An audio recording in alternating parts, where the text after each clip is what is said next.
Baik, bismillahirrahmanirrahim. Assalamualaikum warahmatullahi wabarakatuh. Bapak Ibu sekalian, kembali lagi di channel kami Papa Ruby, media belajar dan berbagi bagi guru di Indonesia. Nah, Bapak Ibu sekalian, pada video kali ini kami akan berbagi informasi bagi Bapak Ibu yang mungkin saja pada akun SIM PKB-nya Bapak Ibu masing-masing itu belum mendapatkan notifikasi atau formulir pernyataan kesediaan atau dengan kata lain yang belum terpanggil di PPG dalam jabatan atau pendidikan profesi guru dalam jabatan tahun 2023 untuk angkatan 3. Jadi antara angkatan 3 dan tahap 3 juga sama Bapak Ibu sekalian. Kemarin ada yang bertanya apa bedanya antara tahap 3 dan angkatan 3. Semua sama. Sama-sama ini di periode yang ketiga di tahun 2023. Nah, bagi Bapak Ibu yang belum terpanggil atau mendapatkan notifikasi formulir pernyataan kesediaan, kami ingin berbagi sedikit informasi kepada Bapak Ibu. Jadi Bapak Ibu sekalian, untuk diketahui bersama bahwa di 2 November 2023 kemarin, pemerintah dalam hal ini Direktorat Jenderal Guru dan Tenaga Pendidikan di Kemendikbudristek itu telah mengirimkan konfirmasi kesediaan calon mahasiswa PPG dalam jabatan angkatan 3 tahun 2023. Nah, di sini disampaikan Bapak Ibu sekalian, kembali lagi kami sampaikan di poin yang keempat, Bapak Ibu sekalian, di poin keempat disampaikan bahwa guru yang belum mendapatkan penempatan pada tahun ini maka dapat memantau penempatan pada pelaksanaan berikutnya. Jadi Bapak Ibu sekalian, angkatan 3 tahun 2023 ini bukan merupakan akhir dari PPG dalam jabatan. Jadi bukan merupakan akhir dari PPG dalam jabatan. Tapi di tahun 2024 mendatang pasti dan tentu saja akan ada PPG dalam jabatan di tahun 2024. Nah, begitupun di tahun selanjutnya. Selagi Bapak Ibu sekalian di Permendikbudristek nomor 54 tahun 2022 ini belum dirubah bagaimana tata cara memperoleh sertifikat pendidik bagi guru dalam jabatan. Nah, Bapak Ibu sekalian, di Permendikbud nomor 54 tahun 2022 ini dijelaskan bagaimana tata cara memperoleh sertifikat pendidik bagi guru dalam jabatan.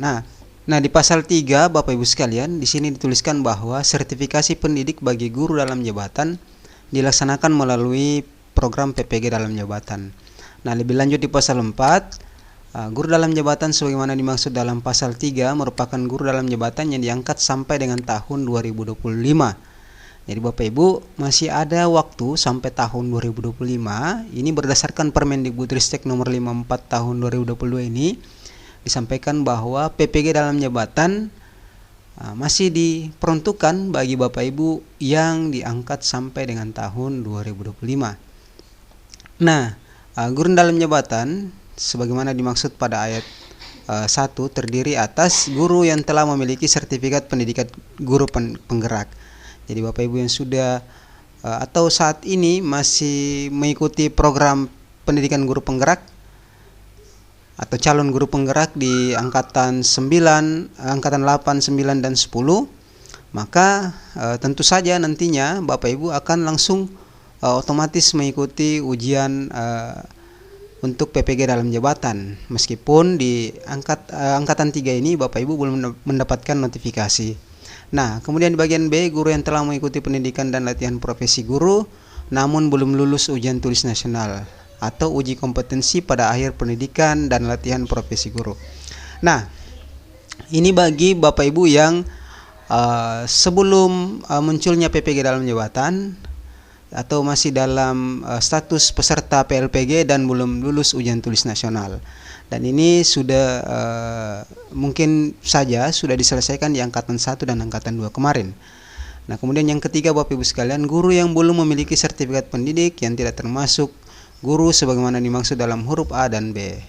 Jadi Bapak Ibu yang tidak termasuk dalam dua kategori ini pasti akan mengikuti PPG guru dalam jabatan. Nah, Bapak Ibu sekalian, adapun persyaratan yang harus dipenuhi sebagai calon mahasiswa PPG dalam jabatan, Di sini disampaikan bahwa Bapak Ibu sudah aktif mengajar selama 3 tahun terakhir. Kemudian kualifikasi sarjana S1, kemudian memiliki NUPTK, kemudian berusia paling tinggi 58 tahun. Manakala Bapak Ibu sudah berumur 59 tahun, maka tidak diperkenankan lagi untuk ikut PPG dalam jabatan. Kemudian sehat jasmani dan rohani, bebas narkotika, berkelakuan baik, dan terdaftar pada Dapodik.